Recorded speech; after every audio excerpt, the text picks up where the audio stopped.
Good afternoon, everyone, or g'day from down under. Glad to see you all on board for today's live rumours, news and other things all about Sony, everything else. So just now waiting on a stack of people to come up. I'm just going to bring up the comment box because please say hi and let me know where you're from just so we can sort of see where everyone's from. I always forget to turn the volume down. So I'm going to give it a minute or so for people to pop in. And then we'll actually start the actual show.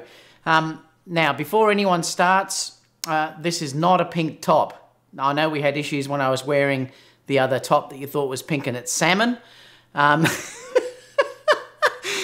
Anyone that thinks this is pink, this one is actually magenta, Tony. So don't get confused. This top is a magenta top. And I get so annoyed when people just can't tell their colour apart. I am a colour expert and I can tell you that this top is definitely a magenta top. I'll show you my top so that you can see that it is actually fully magenta. So guys, now please just cut it out with the pink. Now what have we got? So today's beer, oh, I'm dying to try this. This is one called White Rabbit Dark Ale. Now, this is a beer that I believe is produced here in Victoria. It's from a city that's right near me, Geelong. So I'm really interested to try it. It is also a dark ale, so again, it's like that Guinnessy type look. Let me just, cheers, guys. Oh, it's nice and cold. So hot here today. So who have we got on board here? We've got Tony's here, De Brown, Creative Films is here, Rise here, Casper, Tom, Rob, Richard's here. Girl is here, Mike's here, 3:30 a.m. Mike. Well, you're keen. Nathy's here as well. Michael's here, Los Angeles from LA. He's from. Tony is here. Girl, David's here. Robert's here also. So there's stacks of people actually. Casper, trust me, this is not pink. This is magenta. Look up the colour magenta. This top. I knew you guys were going to do this to me. You got to be serious, guys. This top is, seriously, it is magenta. It's not pink. No image, David. Pink or otherwise, just seeing the A7iii Images logo. Hopefully that'll pop up now, mate. I'm glad that you can all see me. Sam's also here as well. Got a few things interesting to talk to you about today too. So it's going to be interesting to see what you guys have to say in the chat. David Johnson say, just trying to stay warm after the snowstorm. Yeah, I've heard that it's pretty cold. It's well over 30 here today. I've got a wedding tomorrow in 30 odd degrees Celsius, so it's going to be pretty warm. This now has hit my peak season for weddings now over the next 5 weeks. So it's going to be really a busy time for me over the next 3 weeks. Drew said, hello from Oakland. Fork Film says, have you heard of the cycling Maven, another Melbourne YouTuber? Melbourne is on my list of places to visit. Oh, I'd love to have you out here, Fork Films. No, I haven't heard of that person, actually. Rui's here as well. Altrix here too. So we've got stacks now actually starting to pop in. So great to see you all, guys.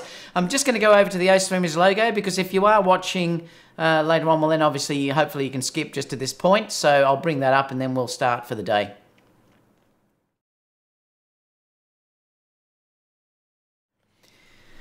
G'day everyone. Just a quick pre-show there to sort of introduce and talk to everyone that's in the live chat. That's the advantage of obviously joining us for the live chat. I'm just going to quickly switch over to this because I know I keep putting on this, but I'm dying to get you guys all involved in the Facebook page which we've set up for you guys. It's the Photography and Videography School on Facebook. The link is down below on the video now, so please join us. We're having weekly competitions. You can see there that I've put this week's theme up. This week's theme is a dark theme, and it has to have a dramatic dark look, and there's no composites, and the winner is actually going to be put onto the header page of our group now. You know, and there's stacks of people just posting images, and I'm giving critiques. Things like that to everyone. I also talk about when I'm going to be live on the show as well.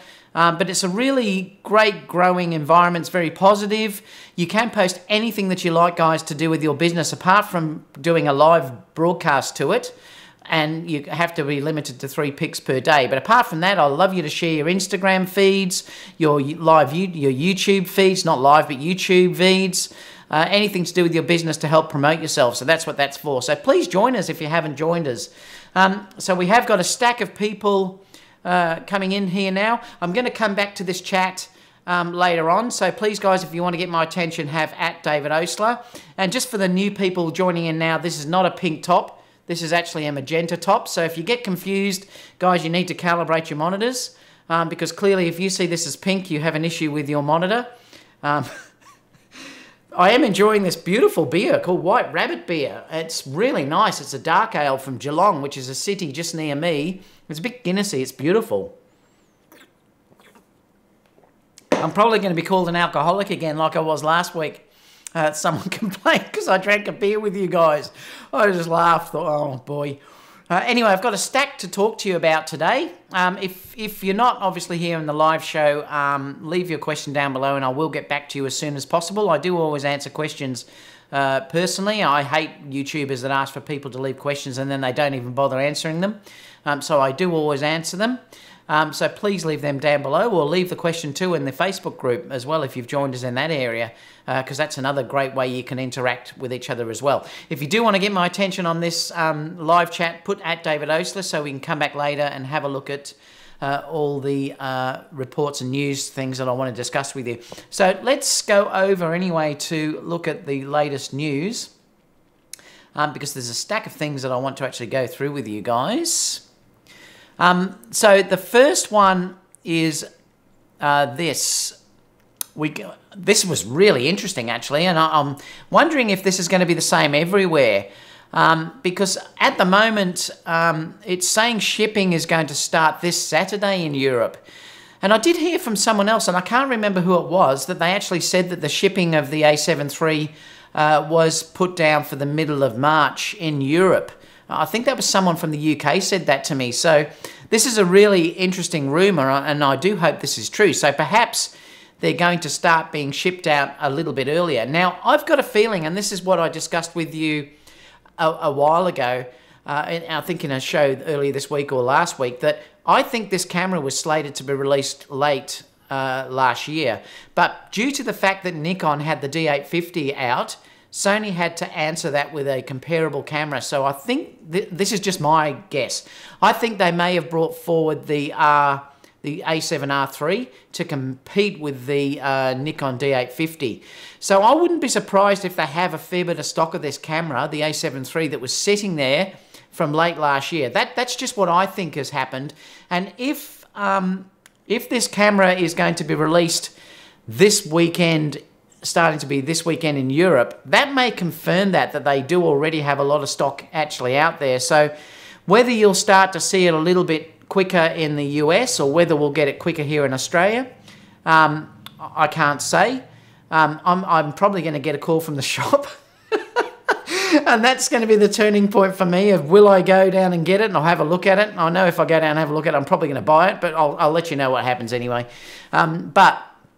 That's a really interesting rumour. So let me know whether any of you guys from the UK or Europe particularly have had any inkling on shipping notices or anything like that, because I'd really be interested to know if you've had this reported. I checked yesterday in B&H and that was saying that it was still around the middle of April. I noticed the Sony site in Australia is listing it being the end of March. So there's conflicting reports in different locations about where it will be released first. So this is really interesting. It's saying the Belgian, the Belgian store PC shop confirmed the Sony A7 III will be in stock this Saturday. So there you go. So this is really interesting, a really interesting rumour. Another thing too was I just watched this before. This was an interesting camera, the A7 III review from Kevin Raybar. Or I think that's how you pronounce his name. And the interesting thing that I wanted to actually look at the review down here was that this was the review here, that it was for the rolling shutter test. And it was quite interesting because he was showing how the shutter test works in mechanical and also electronic. And he also showed some details on the rolling shutter as well, which was quite interesting as well. According to the review, and this is the thing that I mentioned the other day when we were going through the review of the A9 as against the A7 III and the A7R III, there's clearly the chance that you can get distortions if you're dealing with the electronic shutter with the Sony A7 III. Also with the A7R III as well. The A9 doesn't have that issue, and he did show, I'm not sure whether it was on this next page. No, it was in there. He actually showed a helicopter that he'd taken with the mechanical. Let me just see if I can find it, because I'll just scroll across and we'll have a look. Because I might be able to just skim to actually see if we can actually find it. Where were we? Yeah, it was here. So, let me just quit that. So this is the issue that you're going to have if you're dealing with electronic shutter when you're dealing with something like the A7R III or the A7 III. Now, there you're talking about an extreme case, though. This is like where Sony used to show the golfer that had the swinging golf stick, and the A9 was the only camera that could stop that golf stick in mid-swing, and it wasn't distorted. So clearly, if this was an issue, you'd use the mechanical shutter as against the electronic shutter. But I'm sure that is, well, obviously it's a helicopter, so that those rotor blades are moving extremely fast. But basically, he's saying that under normal conditions, you could easily use the A7R III and the A7 III with silent shutter, but you do have to be careful if there's movement involved. So, for instance, if you were doing a wedding and you know that something is not moving very fast, you probably could fairly safely use it without worrying about it too much. But the second there's movement involved in it, then you probably would have to play it safe and go with mechanical shutter. I never use mechanical shutter now on my A9 at all, apart from if I'm doing flash work. The second you use flash, you have to use mechanical shutter. So it is an issue if you're dealing with the silent shutter on the A7 III or the A7R III. You have got that potential for distortion. You wouldn't want to do, for instance, racing cars or motorbikes flying past you. Bicycle, if you were in bicycle races, that's where you have to use the A9. So you do have to be aware of those limitations, and that's a great example about showing what will happen with the rolling shutter on that camera. But clearly, for most things, it's not probably going to be an issue. Cheers, everyone.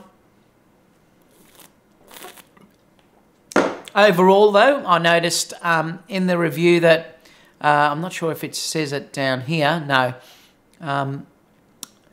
He's basically saying through here that they understand the market, their customers, and competition has strategically positioned their camera lineup so it's attractive to a wide photographic needs. In other words, they've got basically the whole range covered.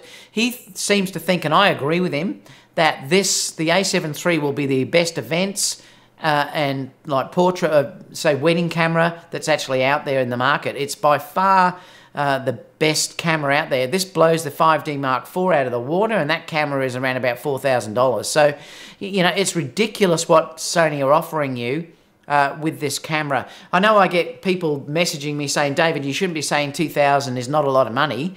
Well, it is a lot of money for some people, and I understand that, but what you're getting in this technology for that money, I think, honestly, is incredible. The amount of camera you're getting in this price range can't be beaten, and that's why I read an article today talking about that the A6500 is really starting to drop in sales for the used prices now, because I've got a feeling a lot of A6500 users are probably selling their gear and they're going to jump on board to the full frame, the A7 III, and that's probably what's going to happen for a while until they release a new A6700 or A7000. But talk to me in the chat about that, what you think about that, guys, because I'll come back to that later on, because it is an interesting discussion. But clearly, I think the A7 III definitely is probably going to be the best wedding camera that's out there. Another thing as well, there's details about the stripe issue that's still continuing, and you can sort of hopefully see it through here. It's showing up through that portion there. And there's big discussions coming on here with people talking about it. Some are saying, yes, they noticed it. Others, like Tony Northrup, said out of 4,181 pics, he didn't notice it at all. No trace at all of it. Bill Cloudlift said, compared to the A9, the Sony A7 III has dramatically 3 stops higher read noise in the pad of blue pixels. So he's saying that's the reason why you're probably seeing this. Kim Casson said, I'm not particularly worried about this, but some of the A7 II examples I've seen make me think that the effect may be worse in that camera. It's clear that the effect is related to the on-PADAF sensor. Rishi said, in a couple of photos, you may have noticed striping. We found to all cameras with marked mask phase detection AF pixels when you shoot in a certain way. And they're basically saying we noticed no issues shooting more modest apertures and lenses. And you know what the thing is? This is what makes me laugh about this whole scenario. This all came out when the Sony A9 was released too. Everyone was talking about banding, and I haven't seen it. I know Michael in the chat said he saw it once, and he's only seen it once. I've never seen it in any of my photos. So, and I use it extensively now, and I've had it for nearly 12 months. I've never noticed it at all. The really interesting thing is about this problem is that if you go into all the chat forums and you look at all of the people talking about this issue, they have charts, they've got all these scientific diagrams. Most of these people aren't photographers. Most of these people are not the average normal photographer that's going to go out there and use this day to day. 99% of the work that you're going to produce with this camera is never ever going to have that issue. May you get it sometimes? Yes, possibly. But clearly, I think this is just going to be blown out of the water again. It's going to be the same thing as the A9 where everyone was going, oh, there's banding everywhere, blah, blah, blah. And I've never seen it. And very few people have ever seen it. And I think this is going to be the same situation. I mean, is this photo ruined? No. If they're talking about this tiny section through here and that image only comes out 1 in a 4,000 images or whatever you're producing, I could fix that in 2 seconds in Photoshop or whatever I wanted to do to get rid of it. Has it got the potential to ruin a shot? Yes, but obviously, under normal conditions, this is never going to be an issue. And I really think, once again, it's blown out of proportion. Again, it's probably all coming from the Sony haters that tend to think, I'm going to try and produce this result that is going to make this come out. They've all said that this is something that PADAF sensors will all get.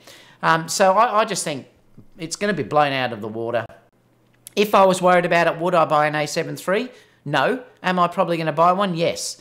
So I'm not worried about it. I'm a professional photographer that's shooting professional for money every day, and I'm going to use it without even worrying about that issue. So, you know, I just think it's going to be beaten up. So let me know what you think about that anyway. I'd love to know what you think about that. But, you know, if you're dealing with just this tiny little area through here that showed up on one of their images or a number of their images that they've probably taken 1,000, they were deliberately looking for this though. They've deliberately looked for it and they've got it. Like I said in another discussion, you can make a camera do anything if you deliberately push for that.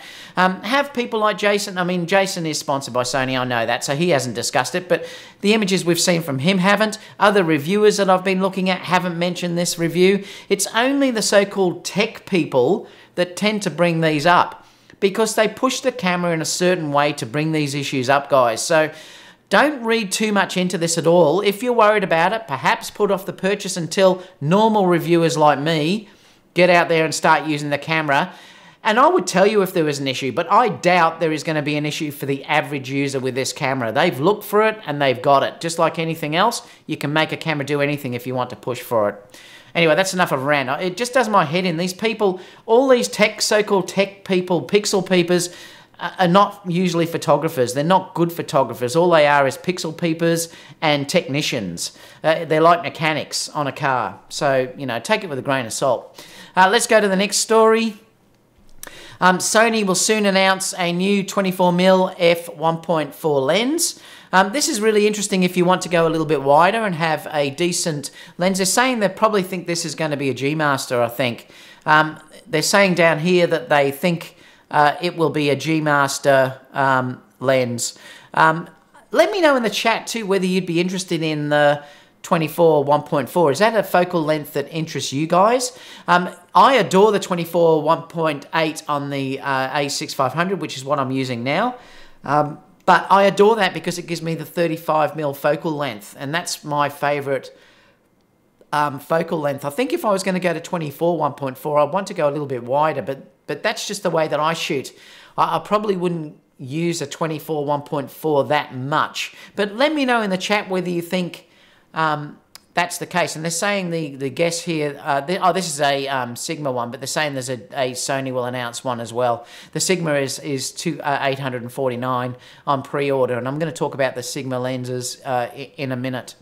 Another discussion here too is there has been an update with the Sigma mc-11 update that's just come out, and I believe, what's the version number? Does it say? It's not saying, I don't think. But it's interesting because it's saying now they've added compatibility with the 14 to 24. And they've also improved the AF performance in peripheral areas of the image. And the IAF function is selected, so it's given better IAF function. So basically it's given more better focusing. Now, I've read online for most of the chats that are on there, and they are saying that it definitely has improved the focusing. Now, this is probably going to be a similar update to what they've added to their lenses, because I remember when I was reading about the Sigma lenses, they were actually saying on those Sigma lenses that they have improved the focusing with the adapter. Now, remember, the adapter's built into those Sigma lenses, so you're not having to buy that adapter as an extra cost. It's all built into the price. So they are saying it's better. So perhaps this is a similar adapter to similar features to what you'll be getting with those new lenses. So yeah, anyway, so if you have got that mc-11 adapter, make sure you update it. It's also saying now that you can pre-order the Sigma lenses on B&H Photo, and the prices are there, and they are the same prices as you pay for the Canon or the Nikon lenses, I believe. So they are similar prices. Like I said, I used to have a couple of Sigma lenses years ago. When I was shooting Nikon, I had the 35 1.4 and also the 85 1.4, and I love them. The art lenses are incredible.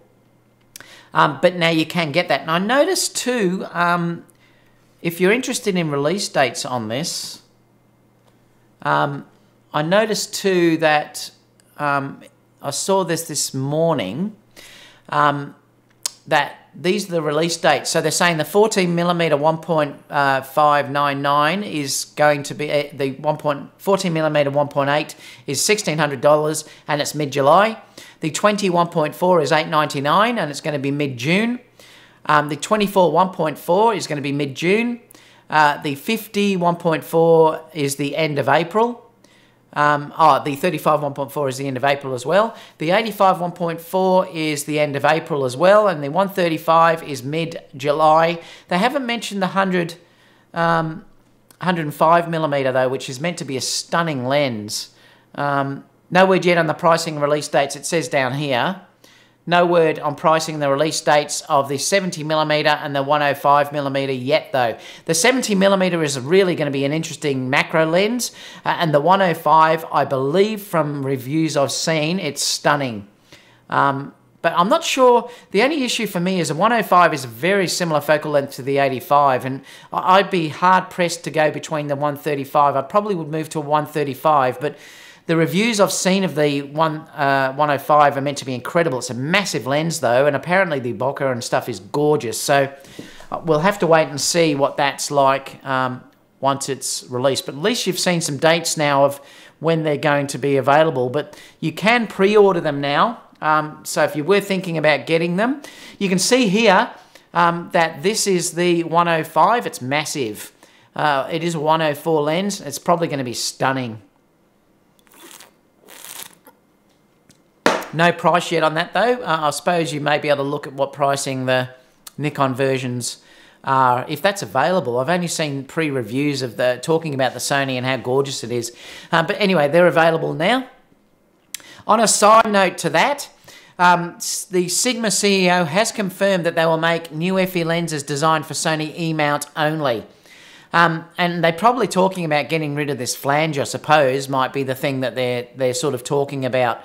And I've discussed this with you before, and I still think that the Sigma lenses are a step above Samyang and Tamron. So I do think if I was going to get third-party lenses, I probably would pay a bit more and get the Sigma lenses. The art lenses, what I've used, have always been stunning. The build quality is stunning on their lenses. and you know, they are big glass, but if you don't mind carrying big lenses, I probably would have gone that way rather than going down Samyang, but that's just a personal thing. A lot of you in the chat probably may say that they prefer to go the Samyang or Tamron or something. Well, that's fine, that's the way you shoot, but for me, I'd probably prefer to go Sigma. But anyway, he's saying down here that in future, Sigma will develop new lenses designed exclusively for Sony FE cameras. We will develop native optics for Sony FE. Sigma plans to offer more of their current digital SLR lenses with native E-mount. Also, new future digital SLR lenses will be immediately available for E-mount. So in other words, when they produce new lenses now, they're going to release the Sony ones at the same time. Again, it's a win-win for Sony, guys. And they're also saying in here that they're talking about new zoom lenses as well. So that's another great thing. It's only a matter of time before they bring out some zoom lenses and things like that. But again, people talking that Sony just don't have lenses anymore, it's a joke. I laugh every time I see that now. And I just think that's a win-win for everyone. It's a win for Sigma and it's a win for Sony. Also, this looks beautiful. I mean, sometimes, you know, I'd love sometimes to get a lens like that. What a gorgeous lens. You all know I love that 10.5, 0.95 Voigtlander that I have. Well, this lens also would be gorgeous. So this is the first time I've seen the 110. It's a 2.5 macro, but stunning lens. I mean, I would say it would be stunning. The quality of the lens alone would be beautiful. Declicked aperture, beautiful for video, and gorgeous if you don't mind doing manual focus. And remember, manual focus on these cameras, if you are dealing in a slower, I wouldn't use it in a wedding, but if you're dealing it with methodical work, like doing it very slow, I would use it in a wedding actually, in the fact that if I was doing macro shots, I usually do manually focus. So in that scenario, this could be a gorgeous lens. You don't have to get up so close. I'm using the 30 APS-C lens. I think it's the 30 or 35, I can't remember. But I'm using that on my Sony a6-500 to do the macro, and that's the way I work. You do have to get up really close. So that's not an issue with doing lenses. So with doing rings and stuff like that, you can get close. But if you're shooting normal macro like bugs and things like that, well, you have to be a little bit further away. So, you know, therefore, it's good to have a longer lens. But this may also give you beautiful portraits as well, being that focal length as well. So it could be interesting to see what type of look it gives you, and it might be a great portrait lens. So anyway, so it is a Voigtlander, and it is another FE lens that's now available. It says, in macro shots, we appreciate a very harmonic bokeh, which will undoubtedly please the photographers who love small subjects. What else is it saying? I'm not sure. Anyway, so there'll be reviews coming out with that shortly. I don't even know the price that they're asking for that lens. I don't think it's even mentioned. But anyway, beautiful lens. If it's built anything like that, classic old design, beautiful focus ring, really buttery smooth, gorgeous for doing manual focus. And remember, Sony cameras now doing manual focus is so easy. With the electronic viewfinder and your focus peaking, how you can zoom in just by tapping on the back of the screen. Manually focusing these cameras, guys, is so easy. And I do recommend you all go out and buy a manual focus lens. Not a Sony lens, because they're focused by wire. And when you focus by wire, it's terrible. Go out and buy, even if you bought, say, a cheap Nikon one and get a dummy adapter or something, or a cheap Canon lens and get a dummy adapter, some vintage lens. Go out and get a really cheap lens with a nice manual focus ring and try to learn manual focusing. It's beautiful. I love doing it. Once you get used to it with a true manual focus lens, it's very easy to do, and it's actually really enjoyable. Anyway, so that's that lens that's come out. Another one too, if you were thinking about buying Zeiss at the moment, there's a 500 saving off the Batis 135mm and 200 off the Zeiss Batis. So there you go. So they are starting to take money off their lenses, and I think they've had to, and perhaps Sigma have caused this to actually happen. And I have thought all along that the Batis 135 was way overpriced for what it gave you at a 2.8 aperture. But I love my Batis 85. It's like I said, it's 90% always on my camera. If I basically never take it off, apart from if I'm going to put the 35 Sony on there. You know, I mean, it's on there now, ready to go for tomorrow. I'll be running all day with this tomorrow with the Sony 35 1.4. Nearly all of the work tomorrow will be done with that. Would I buy the Batis though if I didn't? Would I buy the Batis now? No, I'd probably buy the Sony 1.8 because basically they're almost identical. The only difference between the two of them is that the Batis has weather sealing, so if you're in the rain, that could be important. And also it has stabilization, but the in-body stabilization in these cameras now is so good, it's fine using the Sony version. If you're shooting video with this though, the extra stabilization in the lens with the camera will make a difference. So that's something that you may have to think about, or if you're doing very, very slow shutter speeds, having the stabilization in the lens will work with the body and it can help. So it's something interesting. But anyway, I think that's probably a definite sign that there's so much competition out there now that they're starting to think, well, we're going to have to drop the prices. And I suppose they also have been out for a fair while. But do I love my Batis? Yes, I do. I adore it. At the time, that was the only 85 that was available for the Sony mount, and that's why I bought that. If I was buying now, I would be getting the Sony 85 1.8. And I've had a big discussion with a few people on why don't I have the G Master, and I discussed that with, I think, Gerald as well. We had a big discussion about it.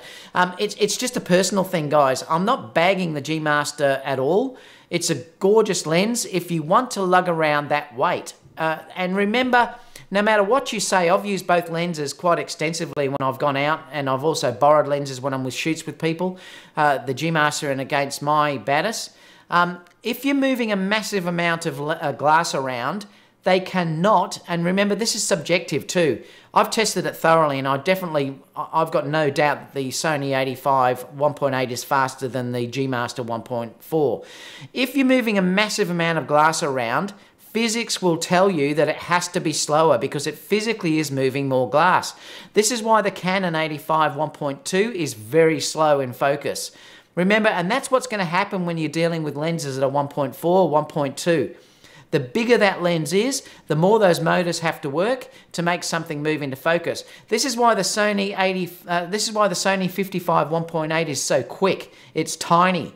It's super fast in focusing, and that's the reason why that lens is so fast. It's another reason why the Sony 85 1.8 will be faster, and that can be the difference of getting a shot or not. If you're dealing in a wedding situation of shooting around and immediately trying to get a shot, you've got a better chance of getting it with the Sony 85 1.8 than you have with the Sony G Master. Now, you can agree with me or disagree with me as much as you like, guys. It's physics, and that's the thing that you have to understand. Am I saying don't buy the G Master? No, I'm not. If you want the perfect bokeh, obviously the G Master is going to give you a better bokeh.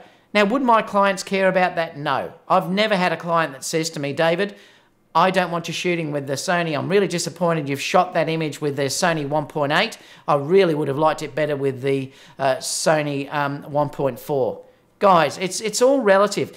The only people that worry about this really are photographers, and I can tell you that now. So if you want to save money, get the Sony 85 1.8. If you want the ultimate quality and you don't mind lugging around that weight, get the G Master. So in no way am I bagging it, and it's the same principle with me with the 70-200 2.8.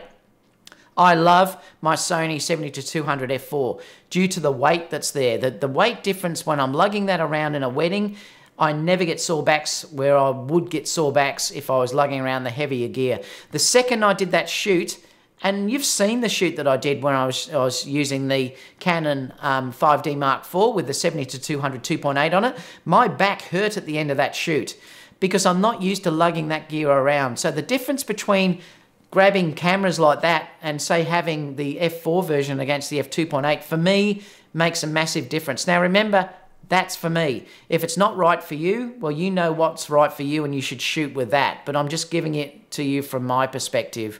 Anyway, so that's a bit of a rant about the Batis. What else have we got? Oh, now this was a really interesting as well. I don't really understand this, to be totally honest. I think it's a bit of a marketing gimmick. But Manfrotto, and this just shows to me how popular that Sony has become, because this is why I laugh though. This is why I say it's a bit of a gimmick. They're saying that the B3 Advanced Alpha is designed for cameras from Sony. I mean, seriously. I just think it's a bit of a joke. I've bought from B&H, I should have grabbed it out. I've bought from B&H the small Arca Swiss adapters that fit the Sony cameras. They're thinner. And it's really good on the Sony cameras, because sometimes the normal Arca Swiss is too big. But I really do think this is a bit of a gimmick. I mean, seriously, I think all they are doing is trying to cash in on Sony. But what this does tell you is how much Sony cameras now are starting to bite into the marketplace. And you're getting people like Manfrotto and other companies like that that are now starting to get onto the Sony bandwagon. Guys, it's starting to happen. The movement is all starting to come.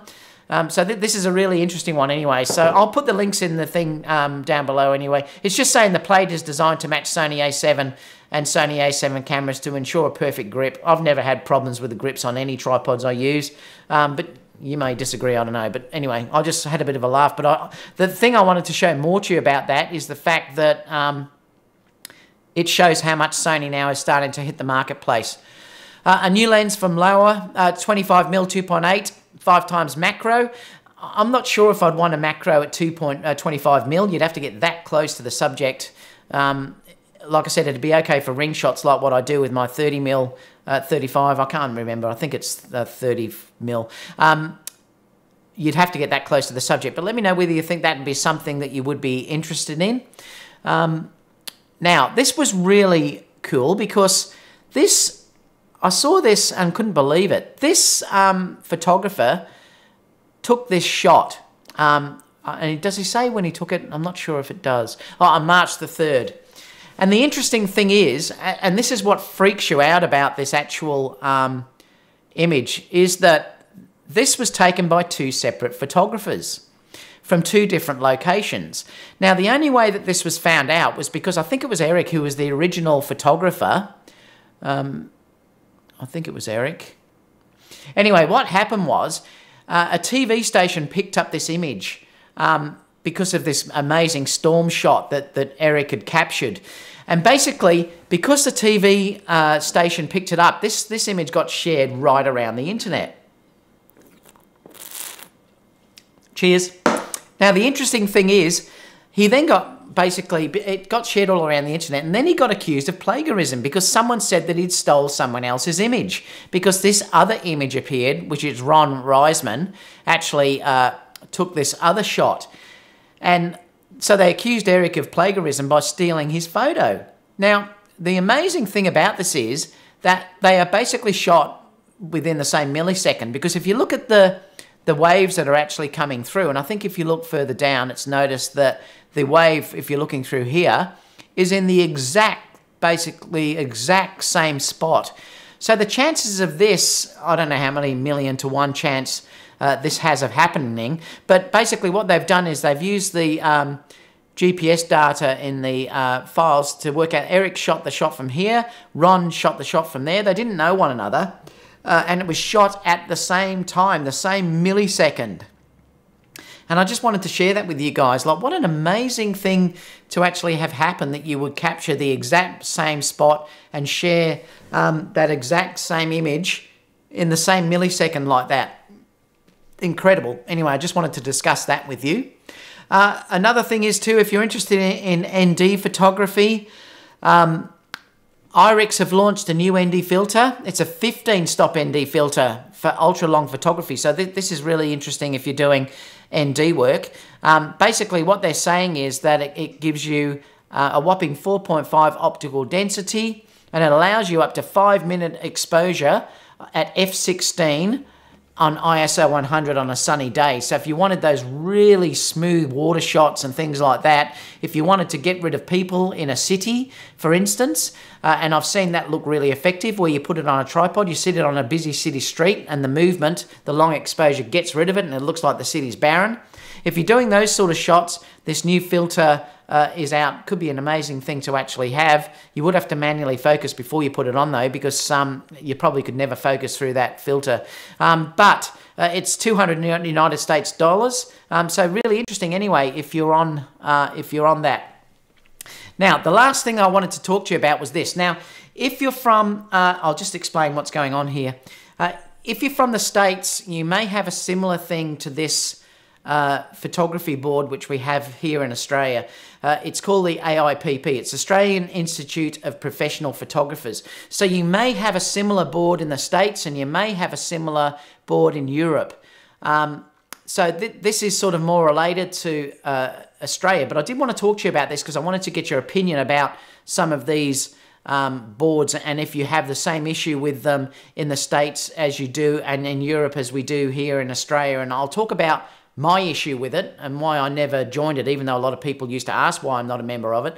And I'll talk to you about that in a minute. But we'll just go back to the document so I can sort of explain why. It just says the board resigns and the Australian Institute of Professional Photographer is in turmoil. So it's a major state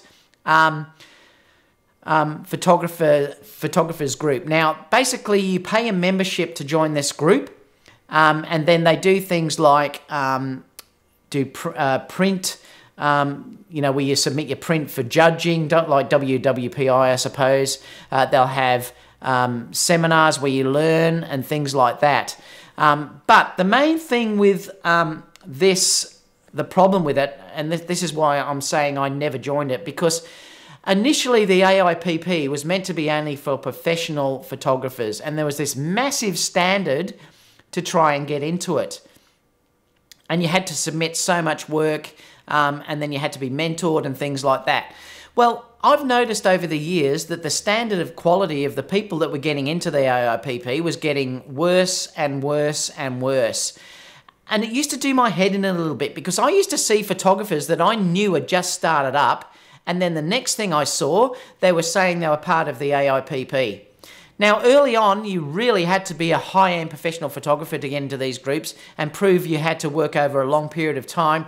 And the entrance to these places was getting worse and worse and worse. In fact, I only ever had one bride who asked me, "Are you a member of the AIPP?" And I laughed when she asked me that. And I said, "Why do you ask that?" And she said, "I'm not sure."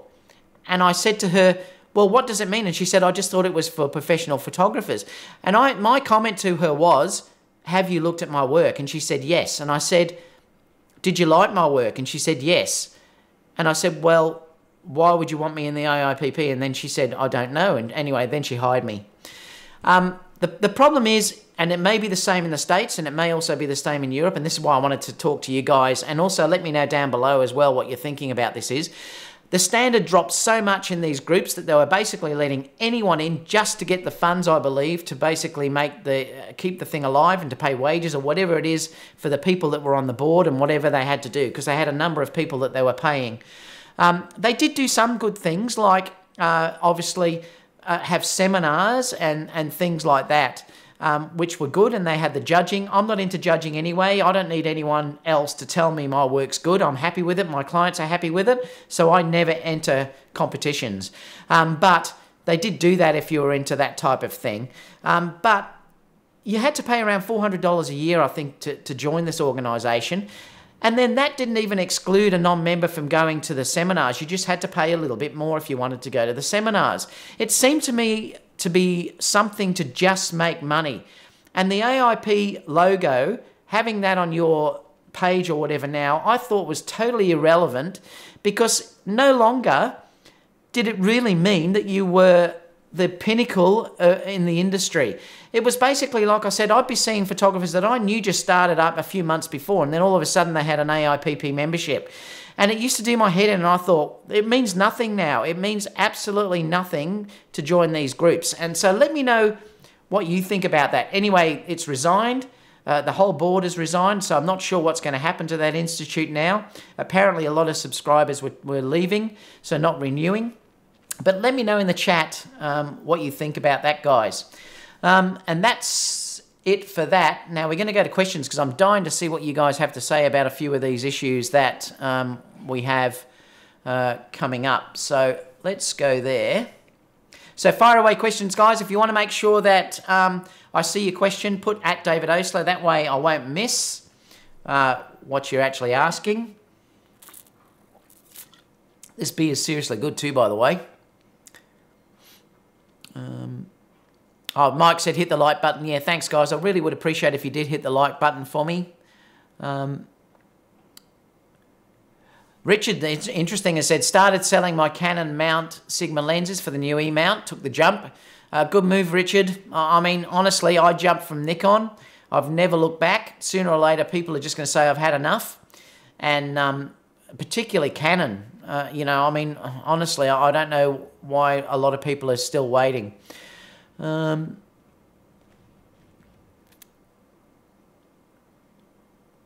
Gerald's here.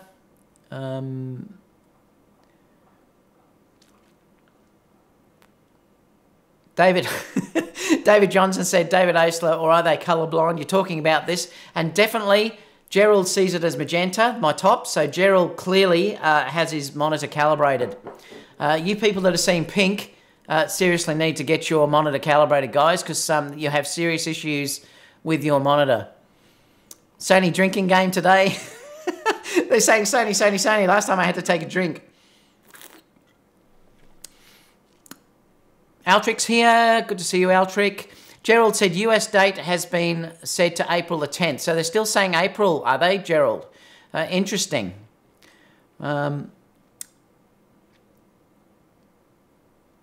Mike said, they say here in Germany my a7 III will arrive on March the 14th. There you go. Interesting, Mike. You must be starting to get excited. It's not far off, which is on par for the course as we pay around $700 more than the US. Yeah, look, we're the same here in Australia too. The dollar devaluation drives you nuts. Jonathan said, who would need to shoot a helicopter silent anyways? True, Jonathan. I mean, that's a good point. But having said that, if I was shooting the A9, Jonathan, if you did want to stop the rotor blades for some reason, and you do get the 1/32,000th of a second, but again, it's nicer to see the movement in that, but that was just done as an example. Gerald says, who needs to worry about silent shutter when shooting a loud helicopter and race cars? It's only if you want to stop motion though, Gerald, that the issue is. The other thing for me too is not using the mechanical shutter saves the wear and tear. Because remember, if you're using the electronic shutter, guys, you're not using any real mechanical part of that camera. Remember, all of those shutters do have a lifespan. Now, I've never replaced a shutter, so I have to say that. But it could potentially cause an issue. So therefore, if you are shooting with your electronic shutter, and you can with no penalty, like you can with the A9, there's no wear and tear at all. So, you know, it's just something. If you wanted to capture the 20 frames per second, no blackout, you need to be shooting electronic shutter. So there are reasons why you do that. Yeah, no, D. Harjuno said, to me, full frame at that price, wow. And it is. What an amazing price. Sony have really pulled the rabbit out of the hat in this one. They really have.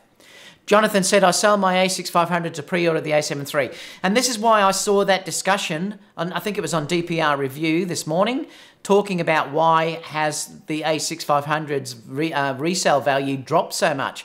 And it's because a lot of people are buying the A7 III, and that's the reason why that will happen. You think about it, if you're in that market now to put a little bit more in, you're getting a much better camera.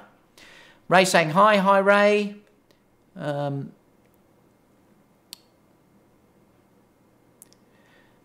Ian Brown said, I used my A6500 today paired with the A7 III for a work event. Both work like a champ. I think I'll hold on to my A6500. As you know, I can work around its flaws. And I'm the same, Tony. I'm not going to sell my A6500 or the A6300 because I use them on gimbals. And that's the reason why I won't get rid of those cameras. I'm still hoping Sony brings out an A7000 or whatever with an articulating screen and 4K 60p. I'm still keeping my fingers crossed that that may come out, but I'm not sure we'll see that for a while now that the A7 III is released. And I don't even think we'll see the A7S released until around September now, Photokina or something. It's going to be a while. I can't see it being released at NAB, because that's when the A7 III is just released. And I don't think Sony is going to do that to potentially take away sales of the A7 III. So I think you might find, or the A7S III, I think you might find that camera's going to come out a little bit later on. Michael said, David, I like your girly voice. What do you mean, Michael?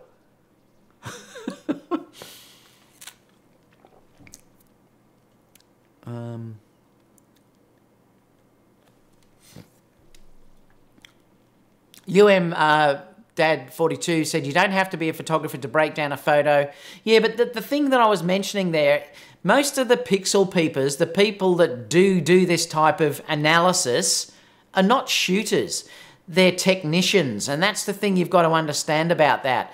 The normal photographer, I don't think are going to see issues, but it'll wait till I get one and see. But I don't think you'll see issues with it, and I really believe most of these people are pixel peepers. But anyway, let's see what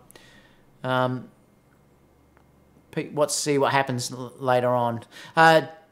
GG says, nah, the 25 is not wide enough, and I think that could be the issue with a 25mm lens. It's certainly not for me, but, you know. Gerald Williams said, only Sony haters will care about this stripe. They need to find something to knock the A7 III because they know it's a game changer and puts Canon and Nikon under the gun. And I've got a feeling that that's potentially true. They seem to analyze the Sony stuff way more than any other camera out there, so it's interesting. Delta Dave said the A7 III has an AA filter. I know, I keep hearing some say, Delta Dave, that some saying yes it does and some say it doesn't.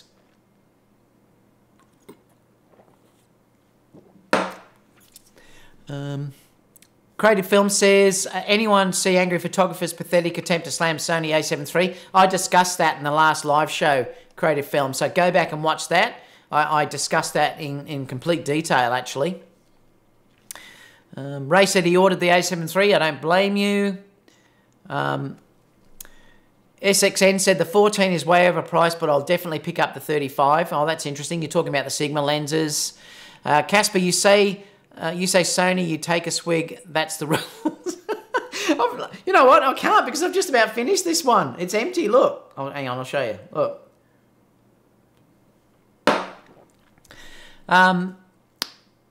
Sip, sip. I love it. Gerald said, I have the current Sigma 21.4 Canon EF mount with the mc-11 adapter on my A7R III. I will take advantage of the Sigma service. That will change the amount to native E-mount. Love the lens. So that's good, Gerald. Caleb said, what's up, mate? JP said, anyone having the Sony grip with the A9? I've got the Sony grip. I don't use it much, but I have got it. Remember, for me, it's all about the weight. So unless there's a reason where I'll want to take the dual batteries, I'm quite comfortable with these cameras. I'm actually quite comfortable holding it this way and even holding it this way when I'm shooting. The grip does help, yes, when you're dealing in that scenario. I don't shoot many portraits this way. I'm mostly doing landscape type shots, but I'm just work around it now, and I just love the lightweight, and I'm carrying 2 cameras with me all the time, and I do love having the lightweight. I have got the Sony battery grip, but to be honest, and this is the killer feature about the new Sony battery, I basically shoot a whole wedding, it's 12 hours with the one battery. I only ever have to change basically right at the end of the day when I'm dealing with the reception. And that's only for probably the last hour or so, even less than that, where I'm actually changing the battery. So I think the Sony batteries are way underrated. And the A7 III has even got more battery range in it. So you can probably shoot a whole wedding with that battery completely. So there's no real reason to get the battery grip unless you have really big hands and you like that big feel. I don't think you need it for the dual batteries anymore. But if you do like that ergonomics of having a bigger battery, a bigger grip and everything to hold on, then I can definitely say get it. I have got it, but I don't use it that much. And it definitely will balance better if, and someone said here, JP, how does it balance with the GM glass? If you're using bigger glass, it definitely would balance better if you have that big battery grip in it, because there is something more to hold on to. What else have we got? Yeah, and like I said there, if you've got big hands, it would be amazing. Ray has said Fro and Tony Northrup stated the IAF is amazing. And that's probably also because of the contrast detect focusing points in the a7 III have way more than the A9 and the a7 III. And I believe iDetect uses those contrast points. So you'll probably find it will be better than both of those cameras in iDetect. Gerald said, I have the Sony grip from my a7 III, but I also got the mc-11, which was only 120 versus the Sony 340. The mc was wireless remote that works as an intervalometer, timer, and bulb control. Yeah, good comment there, Gerald. UMF Dad said, techs are the ones who made the camera, not photographers. Yes, but they're not the ones out there making money from it, mate. Remember, the only people making money from these cameras are the photographers, not techs. Techs aren't making money from these cameras. Mechanics may make a car go, but they're not the ones driving it. They're not the cab drivers. They're not the people driving it from A to B. The people making money from these, they're not the techs, because the techs are employed by Sony. The people making money from these are the photographers. They're the only ones that really matter in that respect of what they're selling as a final image. And like I said, you can disagree as much as you like, but I'm telling you, the average photographer is not going to see the issues like that. GM lenses are great. Focus by wire sucks. It does. And that's the thing. If you are doing video, focus by wire does suck. Adorama is blowing out the Batis 135 for $1,199. It's cheap compared to what it was. It says you have to call in for that deal. Okay. They are back ordered, but do take a deposit. That's interesting. Thanks for sharing that, mate. Gerald said, yes, it was a good discussion about the 85 lenses, and we had that discussion in my photography and videography school. Like I said, join that group, guys. The link's down below. JP said normally it's $1,999 and now it's $1,499. So if you were in the market for that, it's a good time to actually get it at the moment, or just wait for the Sigma. Ray Davis said Jason Vong gave comparison to GM 85 and 85 1.8. JP, you can always negate a better deal. Just got a call. Adorama is selling out for $1,199. Creative Film says, love my 85 1.8 FE. Casper said, update fix the 85 G Master lens for the A9. Yes, it did. It did fix it, and I used that latest update when I did it, Casper, but it still wasn't as fast as the 1.8 lens. I can tell you it was not as fast. And remember, it can't, because you're moving that amount of glass around, and this is why the 55 1.8 is so fast. There will be a difference still. Like I said, the Canon 1.2 sucks because it's got to move that glass. Focal range aside, how do you think Sony does the 85 1.8 compares to the 55 1.8 in terms of image quality? I still think the 55 1.8 is the sharpest lens that I've got. I still think that lens is incredible.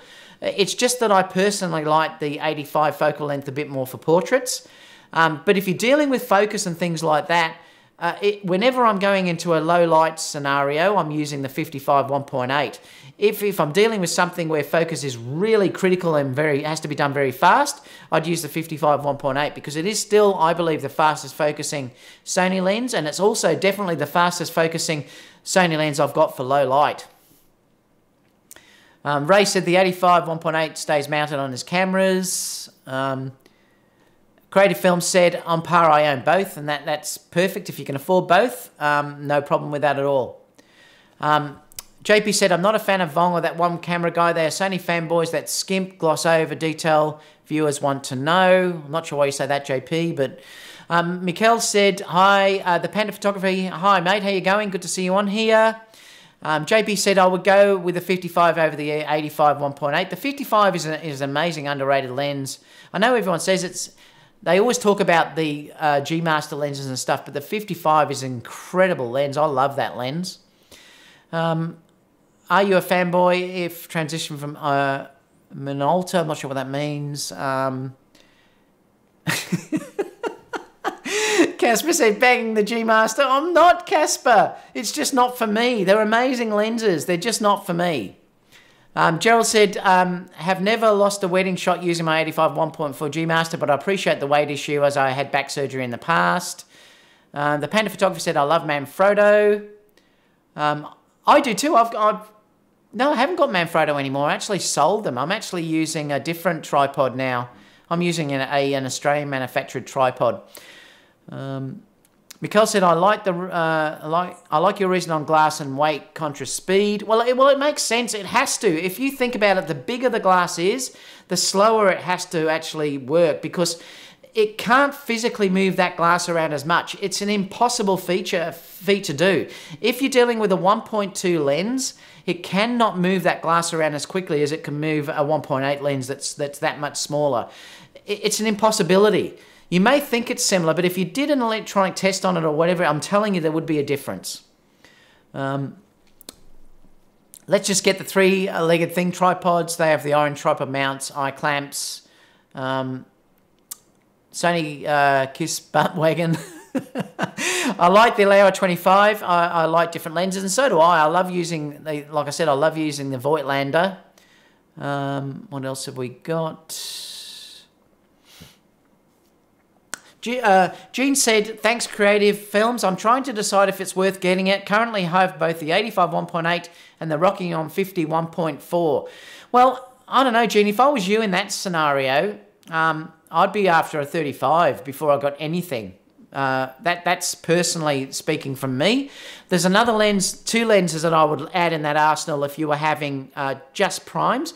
One would be the 35 1.4 and the other would be the 135 1.8. They'd be the lenses that I would think about adding to that if you had those lenses.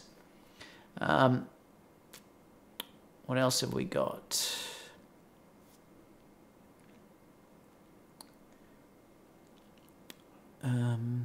Panda Photographer said, I'm using 8 stops and I wish I had a 12 stop for a 2.3 minute long. Yeah, and the problem is too, if you use the variable ND filters, you can't push them all the way up because you get a cross that comes across the filter. So having true NDs that are actually rated at that stop value are better than if you have variable ones. I use variable ones. I've also got the normal ones as well. I think I've got a 12 stop one as well, but I do also use variable because I like to do video, and if I am using ND filters, I can turn the ND to get exposure. But to be honest, I've stopped using NDs on my videos. I'm just cranking up the shutter speed, and I just do that now, and I've never had a complaint.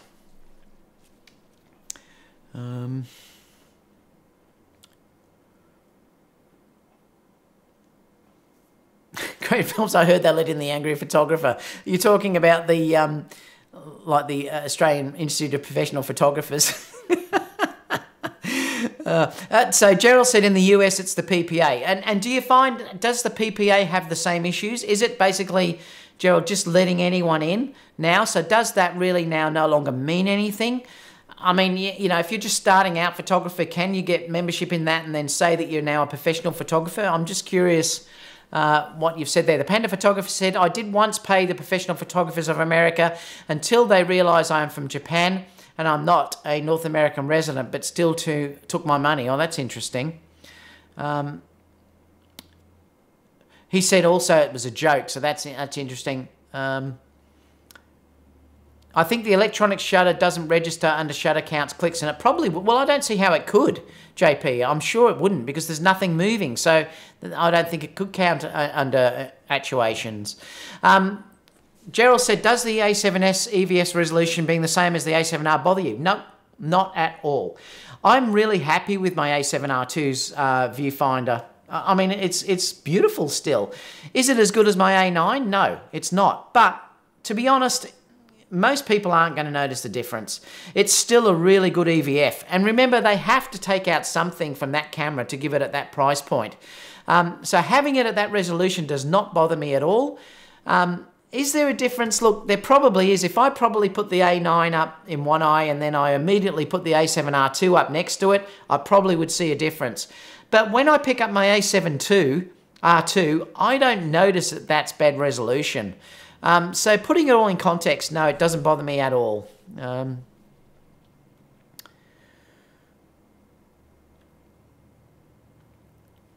Gerald said, I think a lot more A7R3 guys would be better if the EVF and LCD were the same. Michael said when you was talking about the haters, you was using your girly voice to mock them. I love it.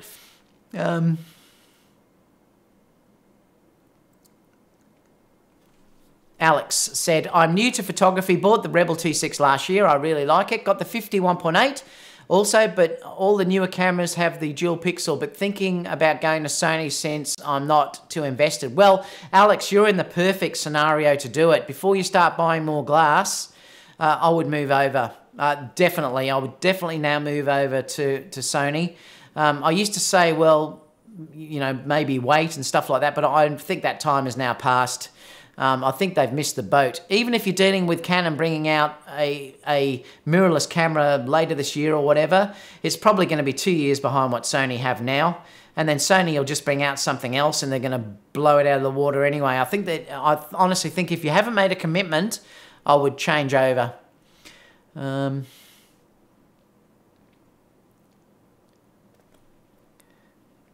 What else have we got?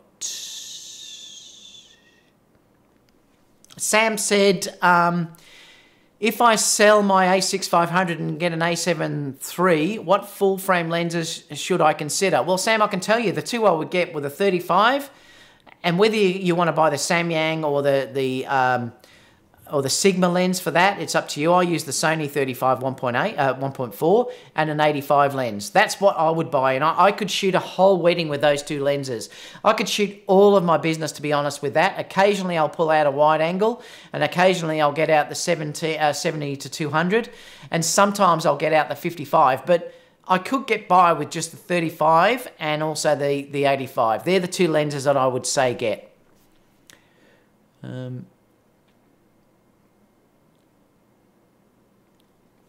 And if Alex is interested in portrait and that, yeah, definitely 35, 85. 35 is the perfect walk-around lens. I probably use the 35 for probably 70% of the wedding that I shoot. The other 20% would be the 85 Batis, and then the small bit left, I hope I've added that up right, would be the 70 to 200 and the 55 and stuff. And then obviously a macro.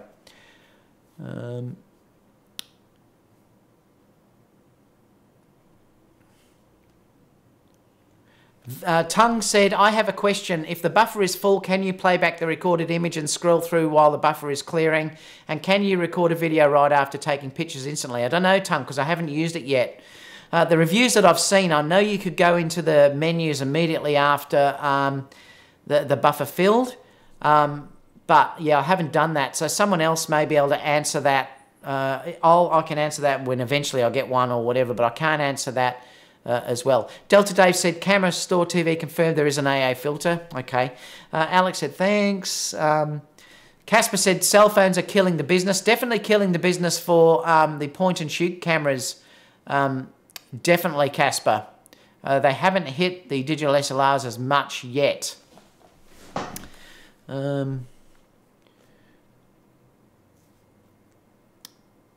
Marco said, thoughts on the video the angry photographer made bashing the new A7R? Check out my previous video, Marco. I went all through that. JP said, what tripod from Australia? I'll just grab it so I can show you.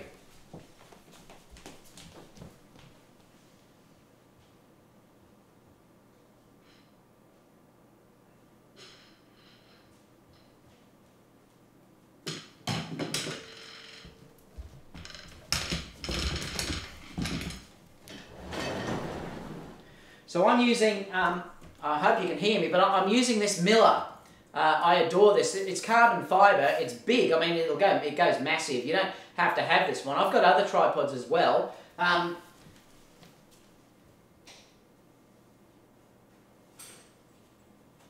also using this one, which is a Giazzo. I think it's Giazzo or whatever it's called as well. This one here is called the Miller. It's the Solo. That's expensive though. I think it's around about $1,000. It is expensive.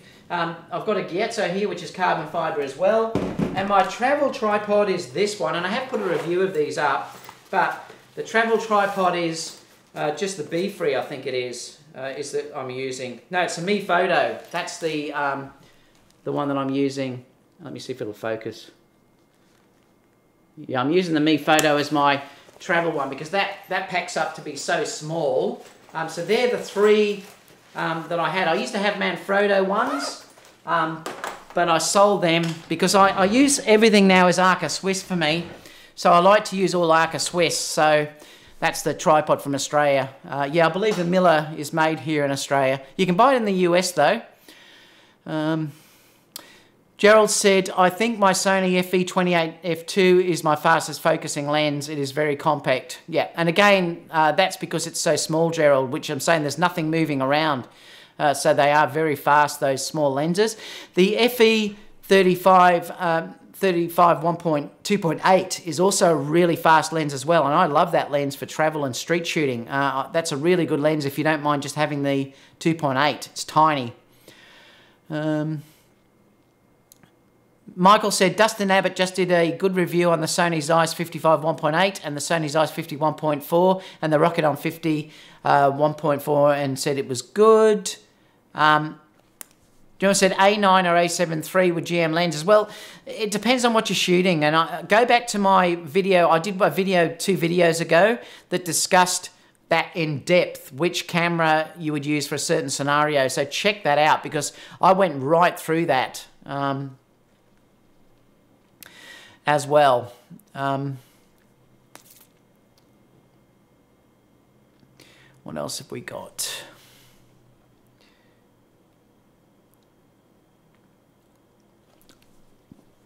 Gerald said, yes, the PPA lets you in if you pay the money. And this is the thing.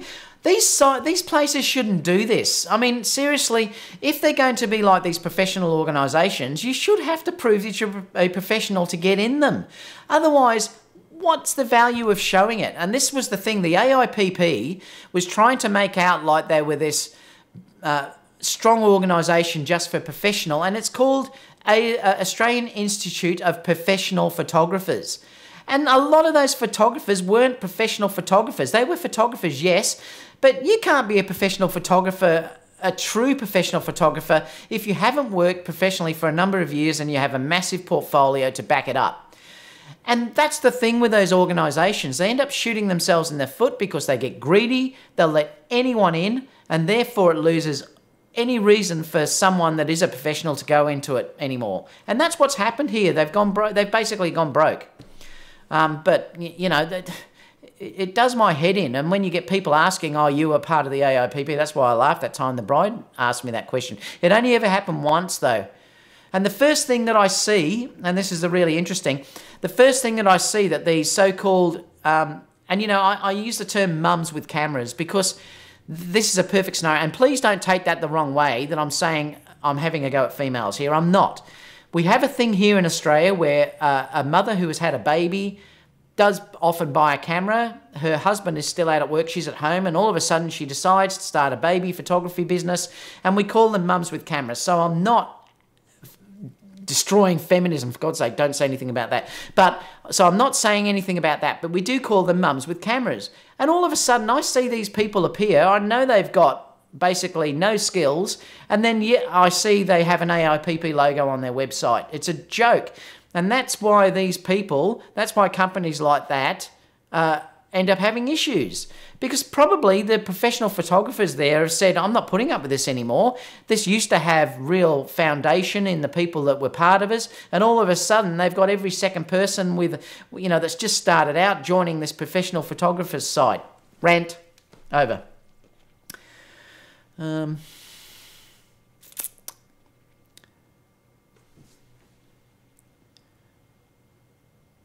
What else have we got?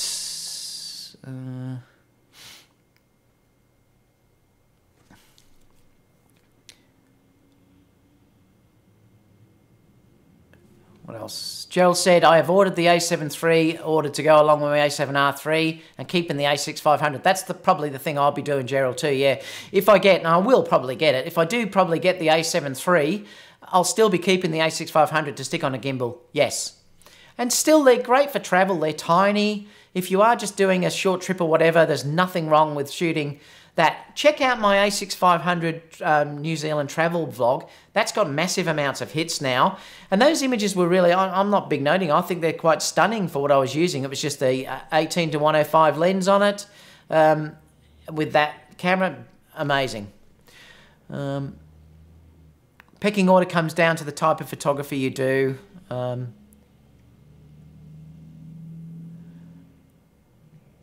Michael said, now is a good time to move over to Sony if that's what you want to do. A7 III and the new native third-party lenses coming and cheaper. It's a good time, and it is. And as you're seeing with the Zeiss Batis lenses now, they're starting to come down. You may find eventually, as all these other manufacturers come out, that the GM lenses may also drop down in price as well. It's only a matter of time. Remember, Sony have done an amazing job for the amount of time that they've been out. And I don't think those lenses are too expensive. The GM lenses are not too expensive for what you're getting them because they're future-proof. Remember, they're basically rated for 50 megapixels, or 70 megapixels, I think, plus on those. So when new sensors come out, you'll still be able to use those lenses on them without being out-resolved. So you are paying for that future compatibility.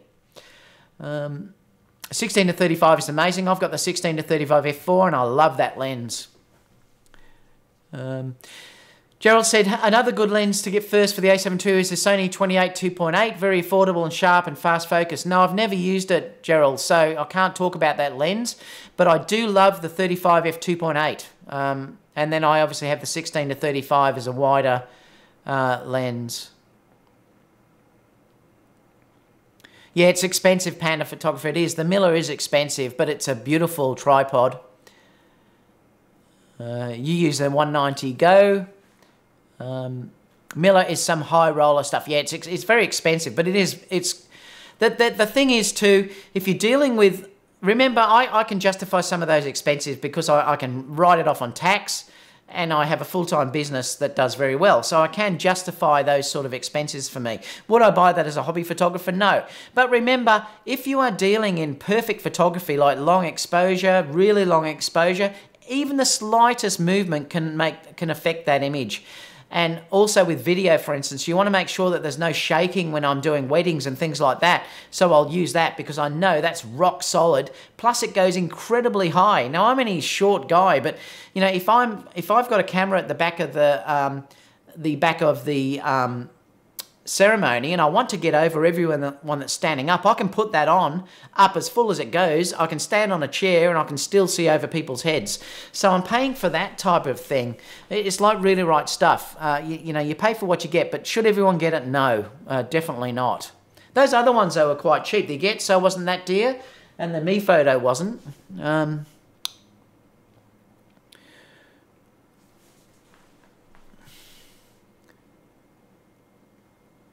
Kai said, I'm pre-ordering the A7 III, shopping around for lenses, and was wondering how does the 2470 2.8 GM quality compare to primes? Well, I don't think zoom lenses ever compare to primes in quality. They're close now though, a lot of these lenses.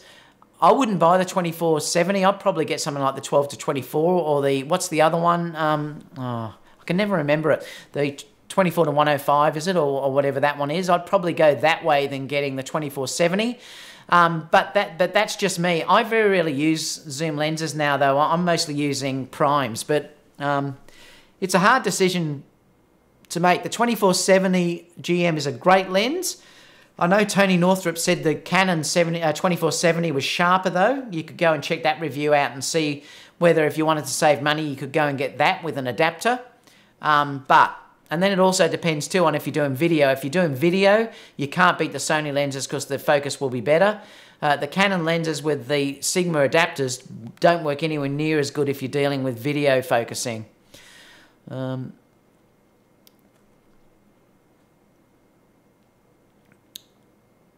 Gerald said, as it's been discussed here before, the Sony 24-105 f4, yeah, and that is a great lens. The 100 to 400, when I use that too, is an outstanding lens. 24 to 105 interests me because it'd be a great travel lens. It's a great all-around lens. Yeah, with an A7 III, it would be perfect. Especially because you can pump the ISO up so high with that lens. We've got another few minutes, guys, and then we better stop because it's getting late. Tayyip said, can you comment on the Sony 25 2.8 FE lens for full frame? No, I haven't used it, so I can't discuss that, but I do love the 35 1.4. I adore that lens. It's one of my favorite lenses. 2470 is a beast, but it's also very heavy. The primes are lighter and maybe much better. Uh-oh, David's mum runs on the International Women's Day. I wasn't discussing that guy. I was just trying to say what mums with cameras are. Oh no, now I'm in trouble. You're not destroying feminism, David. You have a pink shirt on. Sam, it's not pink. It's magenta. Get your monitor checked. Oh, I love it. Michael said, David, don't do it. Mums with camera will hunt you down with their 2,000 strong. Leave them alone. And look, all I'm saying is it does, and it probably happens in the US too, guys, that, like I said, it's stay home. You can't blame them. I mean, I don't blame them either. But when someone like the AIPP puts them down under professional photographers, it does my head in a little bit. Any shirt is that bright pink. Oh, I love you guys, honestly. You crack me up. I mean magenta. That's right, Sam. It's magenta. Roy said, I've just joined your conversation. Have you had anything to say about the Voigtlander? No, I didn't. Roy, I haven't seen it yet. But I just love Voigtlander. Gerald Williams said, yes, I love the 18-105 f4 lens with my a6500. It's fantastic.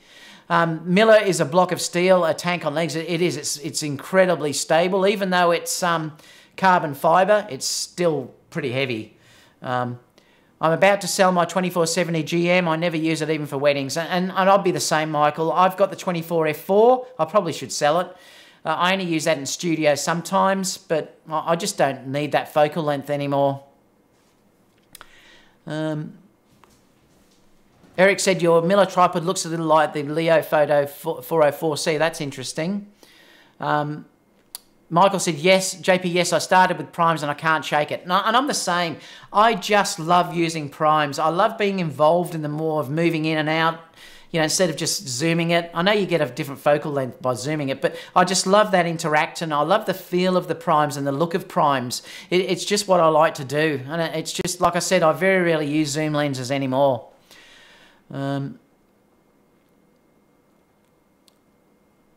And Matthew said, what lenses would you recommend for wedding video shoots with the A6500 and for the A7 III? The 24mm APS-C lens is fantastic. That's a 1.8. It gives you 35mm on the A6500 roughly, and it also gives you 35mm in APS-C mode on or Super 35 on the other cameras. So that's a perfect focal length for me. And obviously the 55 can be a good one too if you like shooting in that 85 focal length range, because in video in Super 35 that would give you that, or the Batis or the Sony 85. They'd be the main lenses that I would be using for wedding videos.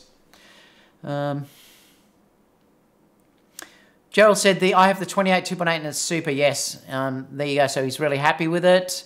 JP said, I feel hesitant to use primes so often with mirrorless due to dust issues. You know, I've never had a problem. I've always got the blower there that I can just, you know, give it a quick rocket blast or whatever it is. But I don't really have a dust issue. Always make sure you hold the camera down when you're changing lenses. Hold it down like that when you do it. I've got the blower in the bag anyway, so I can give it a quick, you know, blow up there if I need to. Yeah. Michael said, I ordered the Zeiss 55 1.4. That'd be beautiful, Michael. That's a gorgeous lens. Stunning. And like I said, if you don't mind manually focusing, which is not an issue on these cameras, it'd be gorgeous. Roy said, I sold my 24-70. You got your feet. You've got your feet during that range with a prime, yeah, and you have. You and Abbott are about best buddies. He loves the Optus. Is the A7 III with it? Well, we've heard in here a couple of people were saying it had the AA filter, but I still haven't heard fully from Sony yet whether it is. All right, guys, well, we might call it a day. I've actually got to go and get my stuff ready for the wedding I'm doing tomorrow. I've got obviously a wedding I'm doing in the morning, so I'm going to grab all of my wedding gear and get that ready to do. Make sure I've got enough cameras and lenses and stuff like that ready to go. I always like to do it the day before, so I've got everything ready. Please, if you can, give me a thumbs up. I'd love you to see other people can share this later on. Obviously, if you're not in this chat, leave the questions down below and I will get back to you as soon as I can. Don't forget to join the Facebook group that's listed here though, because that's a great place where we can all communicate and talk there as well. So apart from that, guys, I'll see you all again after the weekend for another video. I'll have a few more things up next week, chats and everything that we can go through as well. And I'll catch you all again soon. So g'day from down under and have a great weekend, guys.